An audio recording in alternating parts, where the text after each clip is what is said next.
Right guys, welcome to the channel. Honestly, the main reason I'm doing this channel is really, I just wanted the memories with my dad. We wanted to do a Mk1 Escort together. He's always loved them. I think they're sensational cars. So I thought, let's put it on YouTube. It'll be there forever. One day when my kids grow up, they can watch it. I just think it's a great way of documenting such a fantastic car. Obviously, a bit of background about me. I own a garage here. We do a lot of car stuff, from your basic car stuff, your MOTs, your servicing, right the way through to engine building, you name it. If it's got cars, I'm there. I love it. It's really, really lucky. I'm really privileged to have that as my life. I don't feel like I work because the love of cars has always been there. I've got a few cars myself, and I'll take you through those one day. We'll go through them in a lot more depth. But as a brief overall, you can probably see behind me one of my absolute prized possessions. Always been a dream to own Ferrari. I've always been a Ferrari man. Still love Lamborghini. Still love all the other supercars. Some I'm not so much of a fan of as others, but Ferrari for me was always the pinnacle. So she is inside in my garage at the moment. My garage is a single lane garage. It does have ramps in the floor to allow me to take my cars up in the air and do the things I want to do. But as I say, the main reason for building this Mk1 Escort, that was the love that my dad had, his cars growing up, childhood love. I absolutely love them. I'm an Escort Cosworth guy. That is, you know, again, a car growing up that I absolutely love. Don't have one of those yet. But one day, if things go the right way, maybe through YouTube, who knows? It seems to be the way these days, everything online. So maybe one day. But at the moment, the Ferrari 488 is in the garage. I'm just giving it a little bit of a clean. I was cleaning it for the video, and then I thought I might as well put that on the video. I don't know how it works. But yeah, so Mk1 Escort, that's what we're building from scratch.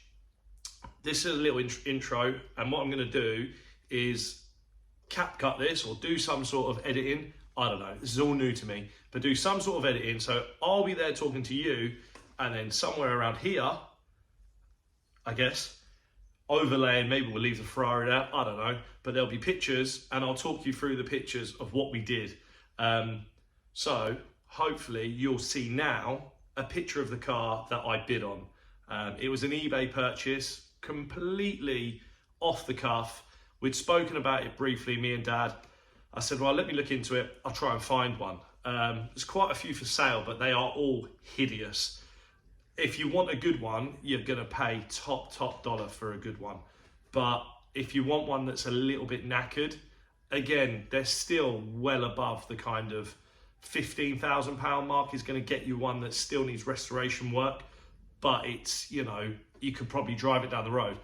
I did none of that. I bought this, and it really needed a lot of work. The guy I bought it from was a top guy. He'd done 6 of these, and I believe this is the one that he wanted. He wanted to keep this one, and unfortunately for him, I'll shout him out on here as well at some point, and hopefully he'll follow me and he can see it. But unfortunately for him, his situation changed, and you know, I felt quite bad for him. But it gave me that incentive. It really pushed me on to make this beautiful.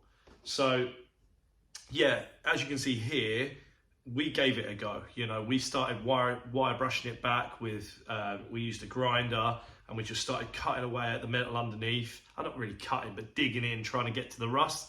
I realized quite quickly that this is way beyond that. You know, I could put my fist through panels. There's holes everywhere.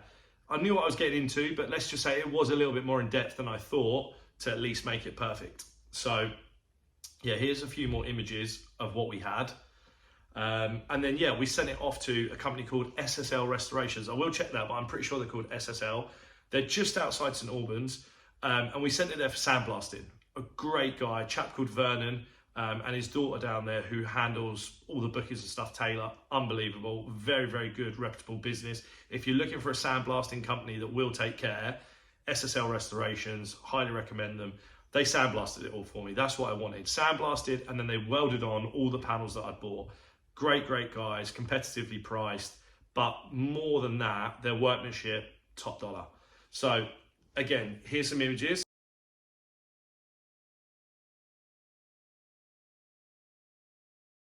Following on from that, we then sent it to my cousin. Now, I have to shout a massive shout out to David Marriott, David Marriott, however you know him, in and around the Herts, Beds and Bucks, Milton Keynes, you know, obviously it comes under Buckinghamshire, but Milton Keynes, that's where he used to be based.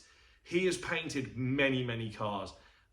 And there's levels to everything. There's levels to what I do in mechanics. I like to see myself as you know, I go for the top. If I'm going to do something, I want to make it 10-10.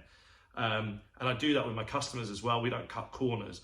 But Dave is exactly the same, if not better than me. When it comes to bodywork and paint, he's unreal. Absolutely, really appreciate it. My chance on here to just massive shout out to him. Big thank you.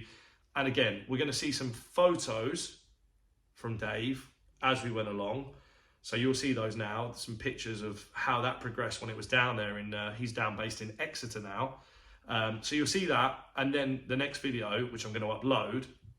So hopefully you guys can, you're not bored by now. Hopefully you're enjoying it. You can subscribe and watch the next video, which will show that car after 9 months. So all of this is basically a time lapse over 9 months.